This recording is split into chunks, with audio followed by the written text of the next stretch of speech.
Voy a comenzar. Saludamos a todas las personas que nos acompañan en lo que es esta propuesta a la cual fuimos invitadas por la Asociación Latinoamericana de Familia, Niñez y Adolescencia. Extendemos ya nuestro agradecimiento a Marilina Fontemaki por la invitación. Estamos en Brasil, en una zona de frontera, estamos hablando desde la ciudad de Santana do Livramento, Río Grande do Sul, frontera con Rivera, en Uruguay. Estoy junto a la colega Carolina Normey, presidente de la Comisión de la Mujer Abogada, acá en la subsesión de Santana do Livramento, para abordar la temática de violencia de género y fortalecimiento de las redes de protección en la familia en tiempos de aislamiento social. Bom, obrigada pelo convite. A Miguela também coordena uma comissão aqui na nossa cidade, a da criança e adolescente, e nós ficamos bastante contentes em poder contribuir um pouco com a nossa realidade, mais especificamente aqui na nossa região de fronteira, que é bem peculiar, em razão de ser uma fronteira seca, onde não temos uma divisão, não temos um limite visível, né, aos olhos, então apenas se cruza a rua e isso facilita muito alguns delitos e também que dificulta bastante a continuidade da busca por descobrir, por exemplo, quando existe um crime de violência contra a mulher, se muitas pessoas trabalham no Uruguai e vivem e moram no Brasil ou vice-versa. Então nós temos uma situação bem peculiar aqui, que nos dificulta bastante quando se trata de delitos tão delicados, onde temos vítimas vulneráveis. Es verdad, en especial cuando recibimos esta propuesta hablábamos de abordarlo desde un contexto de las relaciones de familia. En este tiempo las relaciones de familia siempre suelen ser conflictivas, ¿no? En todo tiempo.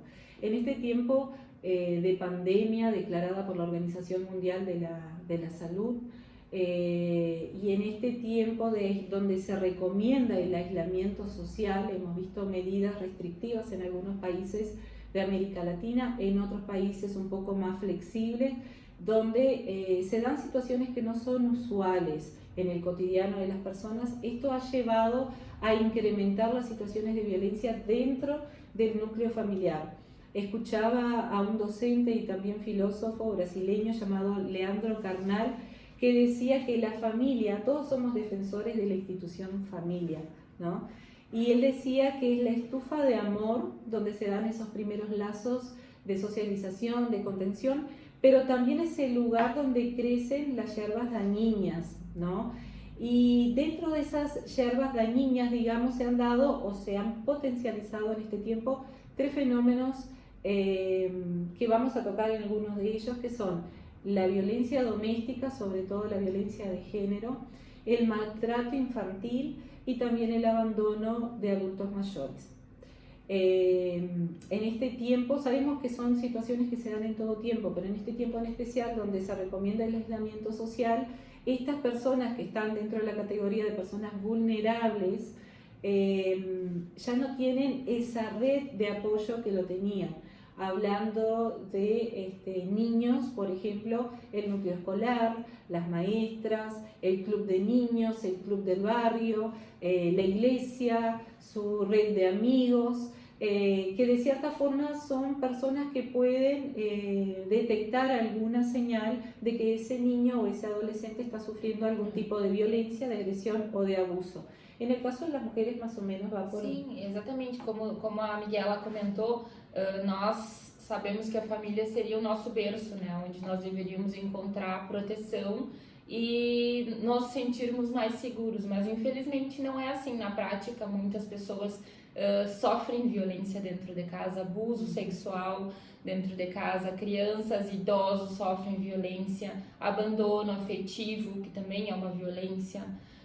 Então, com certeza, nesse momento totalmente atípico que nós vivemos, que nunca antes tínhamos passado por isso, e todos nós, mundialmente falando, estamos aprendendo como lidar da melhor forma, também no judiciário é tudo uma inovação. A questão do direito de família, como nós vamos estabelecer a convivência com aquele genitor que não tem a guarda, São questões bem peculiares, questões que nós temos que analisar caso a caso, os juízes também não têm, né? Não temos precedentes semelhantes. A questão do idoso, que o idoso ele é um das vítimas do coronavírus que tem mais risco né, de contaminação e levar ao óbito. Então, eles também estão sendo abandonados. Nós vemos as notícias em inúmeros hogares de ancianos, lugares onde moram as pessoas com mais idade, que sequer as pessoas que trabalhavam ali normalmente estão indo, nem os familiares. Então, com certeza, essa vulnerabilidade, neste momento, está muito mais acentuada. Então, esta rede de apoio que sempre existiu, mesmo não sendo totalmente eficaz, mesmo sabendo que ainda falta muita coisa, muito investimento do poder público, ela está muito mais fragilizada em razão desse isolamento social. Sí, es verdad. Y en este momento donde se recomienda el distanciamiento social, donde algunos gobiernos en algunos países han decretado el cierre de comercios para evitar aglomeración de personas y ese flujo de personas que motiva el comercio en especial, vemos que esto trae consigo otros problemas para el núcleo de la familia, que no era lo común. Era la excepción, por ejemplo, situaciones de desempleo, personas autónomas que ya no tienen su medio de vida. Aumento do consumo de álcool. El aumento, sí, de consumo de alcohol, de estupefacientes, y eso potencia el estar 24 horas, ¿no?, conviviendo dentro del hogar, sin poder salir, sin poder trabajar, con problemas económicos, con quizás problemas de salud, la incertidumbre, la inseguridad que todo esto genera, potencia también que las relaciones estén un poco más ásperas, estén con signos de violencia, en aquellos casos donde no existía, y donde ya existía la violencia doméstica hacia niños, hacia adolescentes, hacia adultos mayores y hacia la mujer, se ve potencializado. Y esto lo decimos un poco con pinzas porque aún no hay cifras. Escuchamos decir que el tema del feminicidio tipificado, ¿no?, delitos tipificados como feminicidio y también la violencia en general contra la mujer en ambientes de la familia, ¿no?, intrafamiliares, se han potencializado, pero aún no tenemos datos oficiales. Al parecer, lo que nos transmiten los noticieros, sí, pero oficialmente aún no hay, porque si se da un caso de agresión contra la mujer o un caso de homicidio contra una mujer, aún hay todo un proceso de instrucción, ¿no?, toda una investigación que tiene que ocurrir para que se venga a tipificar ese delito como feminicidio. Entonces tampoco podemos usar cifras livianas, ¿no?, ou a la ligera en este momento, porque aún não las tenemos. Porém, né, Miguela, pelo que tudo indica, o cenário que nós estamos vivendo, não temos como hoje em dia passar um dado em porcentagem de aumento, porque isso também a gente precisa, nós estamos no olho do furacão, como a gente fala, então aí não é o momento para ter números, mas com certeza, pelo que normalmente acontece, certamente a violência aumenta. Isso não é só no Brasil, a gente escuta isso em vários países do mundo. Aqui no nosso estado, no Rio Grande do Sul, até o momento nós tivemos uma diminuição e ainda a gente não tem como também mensurar se essa diminuição foi considerável ou não da violência contra a mulher, e tampouco temos como passar um dado que isso foi ou não em razão da pandemia. Claro. Isso tudo nos parece que vai ser um pós-período da pandemia que nós vamos conseguir concluir. Porém, nós que trabalhamos com isso, com essa frente de proteção aos vulneráveis, por assim dizer, que inclui mulheres, menores de idade e idosos, nós temos a obrigação de seguir nosso trabalho informando as pessoas. E como nós vínhamos falando antes, conversando entre nós, a questão dos familiares que não moram na casa, a questão dos amigos que sabem que, no exemplo da mulher que é vítima de violência, que essa mulher sofre violência, seja ela física, seja ela psicológica, seja ela financeira, econômica, a violência que for, é obrigação daquela pessoa mais próxima, seja uma mãe, um pai, um amigo, um primo, o que for, porque é muito mais fácil neste momento tu detectar que esta pessoa está sendo vítima de violência com um telefonema, conhecendo o tom de voz da pessoa, a forma que ela fala, do que ela conseguir se dirigir até uma delegacia, pela questão que nós estamos em isolamento social, ou ainda pela dificuldade que muitas pessoas têm de ter acesso à internet. Nós temos aqui no Brasil a possibilidade hoje de quem já tem a medida de proteção, tu estender esta medida no período da pandemia, porém tu tem que acessar a internet, tu tem que entrar no site, procurar y fazer todo ese procedimiento. Tem muchas mujeres que no tienen condición. Que no tienen condiciones, sí. Aparejado a esto, lo que hablábamos era que el fortalecimiento de las redes se dan dentro de las redes más próximas de las víctimas, ¿no? Ya sea el núcleo de amigos, aquella amiga con la cual siempre nos mensajeamos, de repente no recibimos un mensaje, sabemos que hay una situación conflictiva dentro de su casa, niños que hoy están asistiendo a las clases virtuales, sabemos que por lo que se ha adelantado con los medios de prensa, no son todos los niños que alcanzan, obviamente, porque no todos tienen un dispositivo móvil con conexión a internet para comunicarse con el maestro, con la maestra, pero sí tiene un vecino más próximo y tiene medios como para buscar ayuda de cierta forma o manifestar la necesidad de ayuda. ¿Cómo?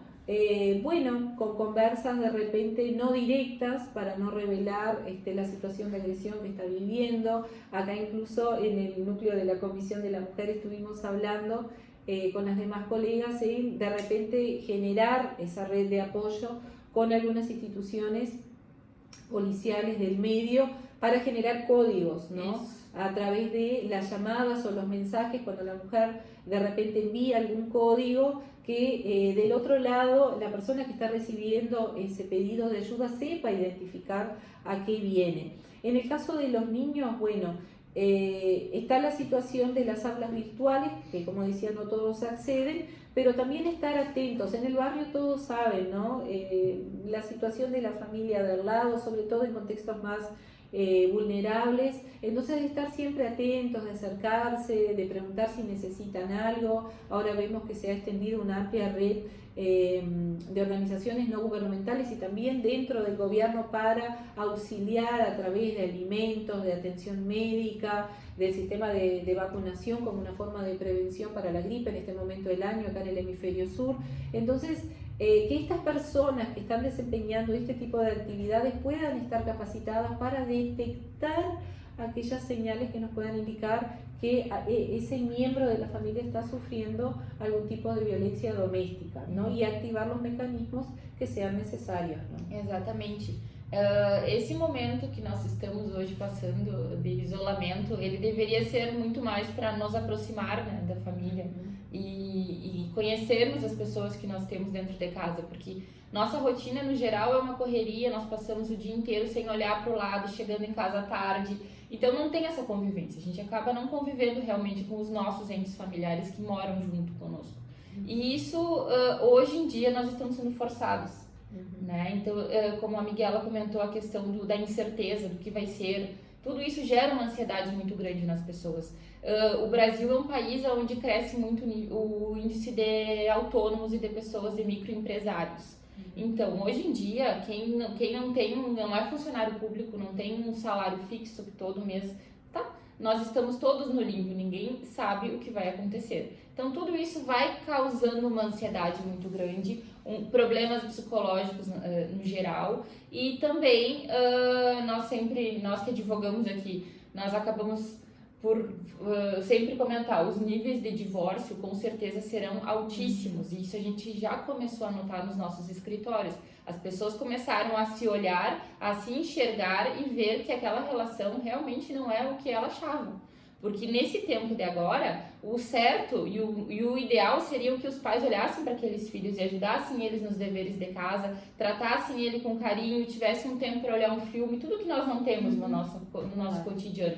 Mas nós sabemos que não é assim. Então, a atenção que nós temos que direcionar agora realmente é para essas pessoas que não têm condição de procurar uma ajuda, não tem um telefone, não tem acesso à internet. E, infelizmente, nós temos um grande índice de pessoas nessa situação no Brasil.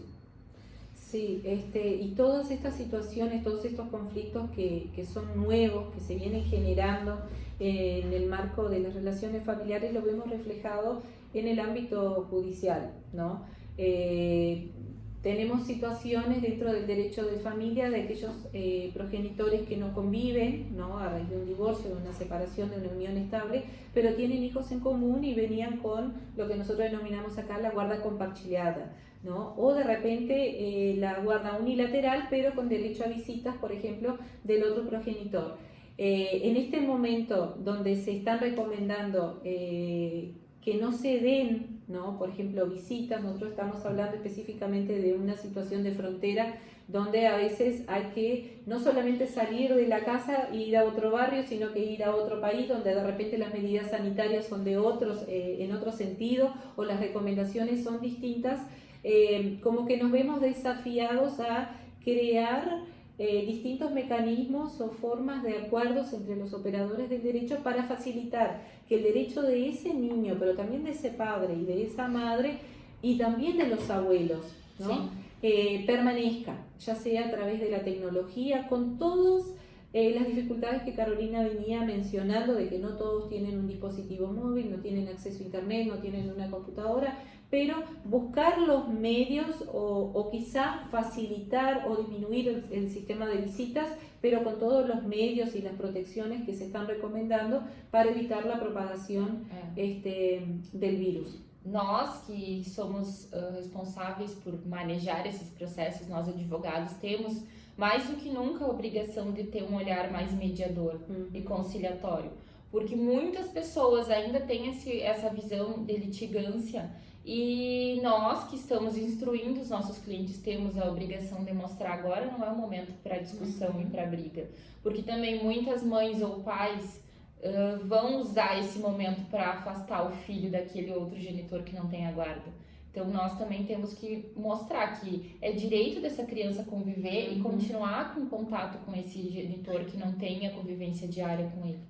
Lo mismo en la cuestión de la pensión alimenticia, ¿no? Como Carolina bien decía, en nuestra realidad acá en Brasil se da la situación de que hay muchas personas que tienen como medio de subsistencia una actividad de forma autónoma o son microemprendedores y se vieron forzados a cerrar sus comercios. Entonces, la renta de esa persona que pagaba esos alimentos, esa pensión alimenticia, también se ve afectada. En este sentido ya tenemos un precedente que se dio en San Paulo, donde un juez exoneró del pago de alimentos de forma temporaria a un progenitor que no tenía condiciones de cumplir, ¿no?, con los alimentos. Entonces también es una situación que nos pone el peso en la balanza, porque esa persona va a tener que ver sus medios para alimentarse. Sí, ¿no? Y el niño que también necesita, el niño, la niña, el adolescente, el menor que también necesita ese alimento. Y acá también vemos diferenciadas las cuestiones de género en este momento, porque las mujeres generalmente, aún teniendo la tutela, la guarda de los hijos, siempre buscan un medio, ¿no?, ya sea como autónomas, para subsistir y proveer alimentos. Y por otro lado vemos aquellas profesiones o actividades más masculinizadas, digamos, que también se ven afectadas en este tiempo. Entonces, esa mirada humanizada, ¿no?, es una mirada humanizada que va más allá del género, que va más allá de la actividad, pero busca que dentro de esa relación, dentro de ese vínculo que también envuelve lo jurídico, todas las partes sean contempladas y ninguno sea perjudicado en ese sentido. Exatamente. A nossa rede de apoio que nós temos aqui na cidade, nós tentamos mantê-la, divulgando bastante notícias no Instagram da Comissão da Mulher Advogada, na Comissão da Criança e Adolescente, nós estamos fazendo também campanhas de doação de máscaras para os bairros mais pobres, ou seja, a rede ela não pode se fragilizar nesse momento, mas com certeza a maior rede de apoio que uma vítima pode ter é a família, são os amigos e aquelas pessoas que têm condição de verificar se ela se encontra no estado normal ou se ela se encontra num estado numa situação de violência. Sí, sobre todo en este tiempo donde, por ejemplo, en Brasil el Poder Judicial los juzgados cerraron sus puertas. Como un sistema de protección a todos los funcionarios, a todos los servidores que trabajan allí, también para evitar el tráfico de personas que entran, que salen. Audiencias fueron suspensas, plazos fueron suspensos, entonces se mantiene un canal de trabajo en forma remota, en forma virtual, un sistema, digamos, de plantón, ¿no? para poder atender aquellas emergencias, y hay casos como que se mantienen, digamos, ¿no? Que se mantienen con los plazos corriendo, pero son casos excepcionales, ¿no?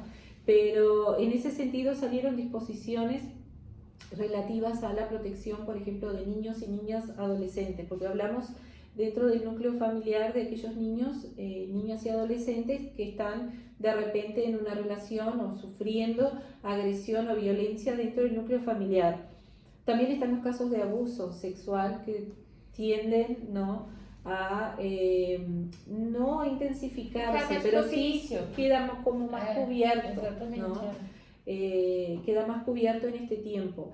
Pero también están los niños y adolescentes que están en otras situaciones, como por ejemplo niños que están en lo que nosotros llamamos de instituciones de acogimiento, ¿no? Son niños que están por alguna razón esperando algún proceso de adopción, esperando volver a su familia biológica, y también están aquellos adolescentes que están en las instituciones de reeducación, ¿no? Reeducativas, socioafectivas, que buscan, digamos, atender una situación puntual, delictiva, pero también tienen una función de socialización, de resocializar a ese menor para luego que vuelva a su lugar de origen, ¿no? A su casa de origen, y algunos incluso esperando la mayor edad.